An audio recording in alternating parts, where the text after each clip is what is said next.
Okay, here's a question for you. Maybe one you've even idly wondered about yourself. What happens if you throw a paper airplane from the International Space Station? Hmm.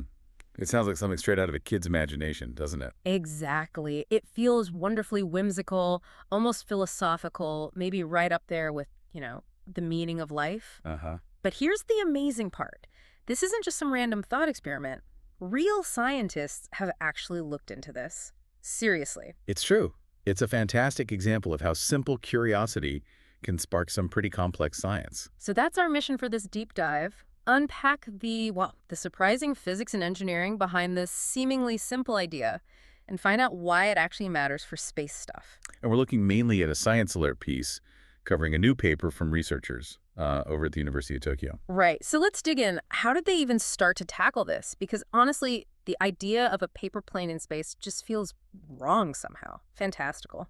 Well, the specific team was Maximilian Berthep and Kojiro Suzuki from the University of Tokyo, and their paper title gets straight to the point. The dynamics of an origami spaceplane during Earth atmospheric reentry. Origami spaceplane. Now, you might picture something super intricate, right? Maybe, yeah. But apparently the model they simulated was made from just a standard A4 sheet of white paper, and the description said it looked, and I love this, like something a third grader would have made. Huh. Yes, visually simple, but crucially backed by some serious aerodynamic modeling. This wasn't just folding and chucking it out the airlock in their minds. Okay, so setting the scene, the simulation starts with the plane at the ISS. That's orbiting at, around 400 kilometers up, about 250 miles. That's right. And here's the first mind-bending bit. In the simulation, it's launched at the same speed as the ISS itself. Which is fast. Incredibly fast. Yeah. We're about 7,800 meters per second. Whoa. Okay, my immediate thought is just poof. Instant paper confetti. How does it not just completely disintegrate the second it encounters anything, even the tiniest bit of atmosphere? That's the logical assumption, isn't it? Hmm. But here's where the environment of space really changes the rules. How so? At 400 kilometers, the atmosphere is just, well, it's barely there. It's so incredibly thin that there's almost no air resistance to speak of. Not enough stuff to shred it again. Exactly. There's just not enough friction or force. Mm. So counterintuitively, the paper plane is actually pretty stable for a huge chunk of its descent. Really? Yeah. The simulation shows it stays relatively intact and stable all the way down to about 120 kilometers above Earth, all because there's just so little air up there. Okay, wow. So it's cruising down for a while. What governs how fast it falls then? Right. So as it descends, the key factor becomes something called its ballistic coefficient. Ballistic coefficient sounds technical. It is a bit, but think of it simply as how well an object overcomes air resistance relative to its weight and shape. Yeah. A dense, heavy cannonball, Yeah. high ballistic coefficient, it just punches through the air. Okay. But a paper airplane, it's super light, lots of surface area, Yeah. so it has a very, very low ballistic coefficient. So what does that mean for its descent? I didn't instinctively think low coefficient means it floats down really slowly, takes forever. And that's where it gets really interesting and completely flips intuition on its head. Oh. Because the air is so thin initially that low ballistic coefficient means there's very little drag slowing it down. Gravity is the main force acting on it. It speeds up. It actually descends quickly through that near vacuum. The simulation showed it reaching that 120-kilometer mark in only about 3.5 days. 3.5 days? That's way faster than I'd have guessed. Not a gentle float at all. Not initially, no. It's a rapid fall through the void.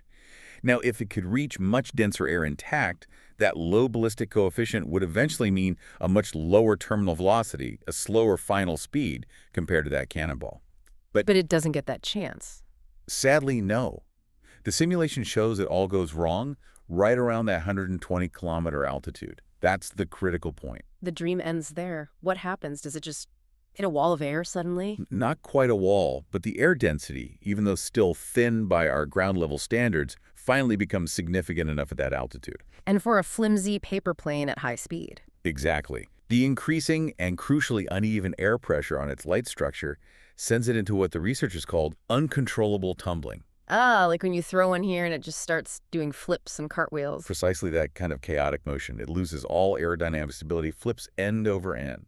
An uncontrollable flight path familiar to anyone who has ever made one, as the article nicely put it. So the simulation concludes it just tumbles apart and never actually glides down to the surface. Correct. Yeah. It never makes it to the ground in any recognizable form, according to the models. But, these researchers weren't just content with simulations, which I find amazing. They actually built one. They did. You got to admire the dedication, right? Oof. Why stop at simulations when you have a PhD in aerospace engineering and can build a paper airplane for science? Ah, love it. So what did they build and test? They made a physical model. Okay, admittedly, it wasn't pure paper. They gave it an aluminum tail, likely for a bit of structural integrity during handling and, well, the test itself. Fair enough. And the tests. They put it in the Kashiwa Hypersonic and High Enthalpy Wind Tunnel. That's the University of Tokyo. Hypersonic wind tunnel. That sounds intense for a paper plane. Oh, it was. They used a 1/3 scale model and subjected it to Mach 7 winds Mach 7. for 7 seconds. These are conditions designed to mimic the intense forces and heat of atmospheric reentry. Wow. So, like, subjecting that little third grader's plane to the wrath of reentry, what happened? Did it just vaporize? Here's the really surprising part. The nose cone bent back under the pressure, Uh-huh. but the plane did not disintegrate during those 7 seconds. It held together. No way. It survived Mach 7. Structurally, yes, for that short duration. Yeah. However, there was very clear, noticeable charring, especially on the nose and the wingtips. Ah, so it was burning. Definitely starting to burn. Yeah. The conclusion was pretty clear. If the test had run any longer, it would have completely burned up. The heat was just too much. Charred, but didn't break apart immediately. Okay, so simulation says it tumbles apart. Real-world test says it chars and would burn up. Fascinating results. But, why? Why go to all this trouble for a paper plane? So what here for actual space science? Seems kind of like fun, but... Well, it's definitely fun, but there are serious implications. Proving that such a simple structure would burn up completely on re-entry is actually really important. How so? Think about future space missions. This raises possibilities for designing very lightweight, simple probes or sensors using similar principles. Things that could gather data during atmospheric entry, say on other planets, and then completely disintegrate. No debris left behind. Like a self-disposing probe. Exactly. The researchers mentioned the Leaves experiment for Venus exploration as one potential area. Venus has an incredibly thick atmosphere. Simple light flyers might be ideal. Okay, I can see that. Anything else? Yeah, also for Earth observation, imagine small, cheap sensor platforms. Because they're so light and have that low ballistic coefficient, they might be quite stable at certain altitudes for observation. And crucially, at the end of their life, they just burn up completely when they eventually deorbit. Ah, so it helps with the space junk problem. No need for complex deorbiting rockets or worrying about bits hitting the ground. Precisely. They offer a pathway to design things that naturally remove themselves from orbit, cleanly. Of course, any real mission would need electronics, batteries, sensors. That complicates the pure paper aspect, doesn't it? It absolutely does. Adding those things changes the mass, the aerodynamics, the thermal properties. Yeah.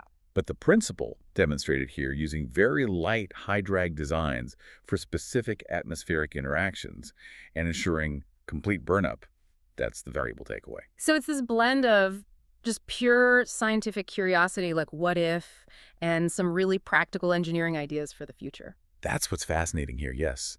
It beautifully combines that initial spark of inspiration with genuinely useful exploration for how we might operate in space more sustainably and cleverly. What an absolutely incredible story. The humble paper plane, going from this whimsical idea to surviving near vacuum, descending faster than you'd think, tumbling into chaos, and then charring, but not shattering, in a Mach 7 wind tunnel. It really messes with your assumptions. It certainly does, and it really underscores how these seemingly simple, almost childlike questions, what if we threw this off the space station, can actually lead down paths of serious scientific discovery and unlock practical ideas for future space missions. Makes you wonder, doesn't it? It really does. So maybe a thought for you listening right now. What other silly questions are out there? What other everyday things, if put in an extreme context like space, might reveal something profound or useful? Sometimes the biggest leaps forward really do come from the places you least expect. Okay, here's a